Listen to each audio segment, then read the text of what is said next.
speaker is Marcia Feinland, and Marcia is representing the Peace and Freedom Party, and she's a candidate for the U.S. Senate for Peace and Freedom. Welcome, Marcia.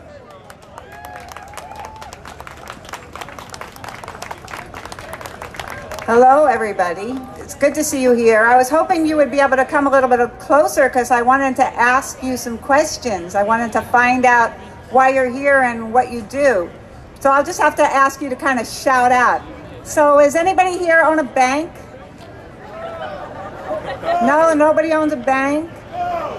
Anybody an arms dealer, an international arms trader? Jeff, you're an international arms trader? I don't think so. Anybody own a hotel? Own a construction company? How about anybody a teacher? If you're a teacher, yeah, how many teachers are here? Anybody drive a cab? How many people drive a cab? Anybody a carpenter or a mason or something like that? We have some carpenters here. We've got working class people here. It's not our war, it's their war. When Kevin Cooper says there's a war mentality and we've got to fight that, he's right. We've got to stop their war mentality because we need our own. We are actually in a class war. The owners, the rulers, the oil company executives, the international bankers, it is their war. It is not our war. All we are is cannon fodder. All we are is people who sacrifice our tax money, which ought to be going to our education, ought to be going to our public housing, ought to be going to our free quality public health care. It's going to the war, it's going to their war. So it's time for us to wake up and talk to each other and organize each other because we cannot be fighting their war anymore. We've got to be fighting our war, the class war. Now, somebody says, well, whose war is it? They say it's Bush's war and the Republicans started the war. Well, I'm not entirely sure that's true because plenty of Democrats voted for it, and even the few that voted against it voted for the money for the war. But what's happening now? Now we have Democrats in the House, and we have Democrats in Senate, and we have Democrats in the White House running the place. Now it's their war. And even the Democrats who are the so-called good Democrats, let's see how good there are. Dennis Kucinich, probably one of the best of them. A lot of you probably registered Democrat just so you could vote for Dennis Kucinich for president. Well, he came up with a resolution to pull the troops out of Iraq. He could do that. Wait a minute. You know why he could do that? Because he could lose. Because he was going to lose. He was guaranteed to lose.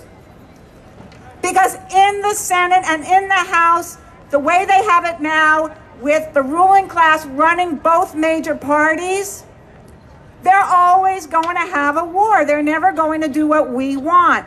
What happened now with this health care bill? They call it a health care bill, a health insurance bill. It's a bill to guarantee insurance company profits. It's a bill to force you to buy health insurance if you don't get it from your employer. And if you do get health insurance from your employer, it's going to force you to pay more for it through increased taxation because you have a Cadillac plan. A Cadillac plan just means that you get decent health care and other people don't. So now everybody's going to have to pay for health insurance. Dennis Kucinich had to vote for that bill. When he didn't have to vote for it, he didn't. But the Democratic Party forced him to vote for that bill. It's time to get rid of the Democrats and the Republicans. Build a party for working class people. Go and visit the Peace and Freedom Party table, please. All right. Occupation is a crime from Iraq to Palestine. Let's hear it. Occupation is a crime from Iraq to Palestine. Our next speaker is Mahvash Nasahi. She's a peace and justice activist. Please welcome Mahvash. Brothers and sisters, today people here around the world are demanding an immediate end to occupation of Iraq and Afghanistan. But we are also raising the demand of no U.S. interference in Iran. In 2003, Bush used excuses like weapon of mass destruction and spreading democracy to invade Iraq. But The truth is that Washington wanted regime change to control Iraq's oil. They wanted the puppet. This scenario is repeating itself for Iran. Today, Obama is repeating Bush's favorite line. All options are on the table. They have not even ruled out the use of nuclear weapons. Washington is working on a fourth round of sanction, what they call it crippling sanction. They claim to be trying to stop Iran's nuclear weapons program. Well, there is no such a thing as an Iranian nuclear weapons program. For years, inspectors have reported funding no event of nuclear weapons program. As recently as last September, outgoing IAEA chief said, nobody is sitting in Iran today developing nuclear weapons. How is that? The US and Israel, armed to the teeth with nuclear warhead, and can declare that Iran has no right to develop nuclear weapon or even nuclear energy, when the US and Israel constantly threaten Iran with bombing and destruction. Doesn't that give Iran a reason to develop nuclear weapon for self-defense? Washington is spending tens of millions of dollars inside Iran, claiming that it's promoting democracy and human rights. This cannot be true. It was Washington that overthrew Iran's democracy in the CIA coup of 1953. They installed the Shah, who had the worst human rights record on the planet. Washington's policy toward Iran is regime change.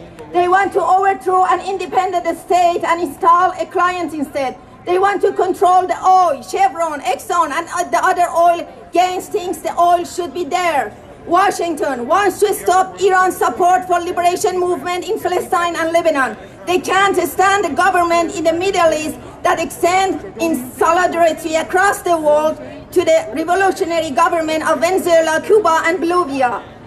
All the people in the world, including the Iranian people, have the right to self-determination. Throughout their own struggle, they will decide it there for government. It's not up to the US to decide it for Iranian people what kind of government they should have, whether their propaganda line is promoting democracy, human rights, or women's rights. So, we demand an end to threat of military action against Iran. We demand an end to sanction against Iran. We demand an end to funding terrorist groups.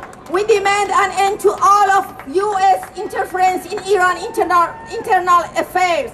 The Iraq disaster must not be repeated in Iran. US, hands off Iran. All right, no justice, no peace. US out of the Middle East, no justice, no peace.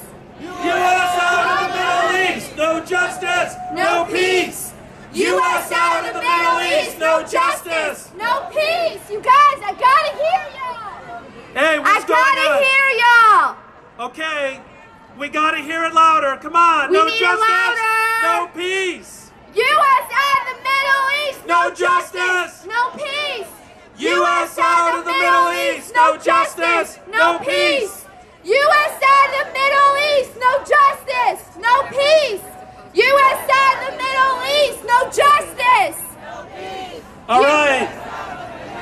Now we're here to connect all the dots because what's happening in the Middle East is connected to what's happening here, connected to healthcare, connected to unemployment, connected to the schools, and connected to what's happening in Latin America. Right now, will you welcome Isabel Fernando, representing the Bay Area Latino American community. Isabella.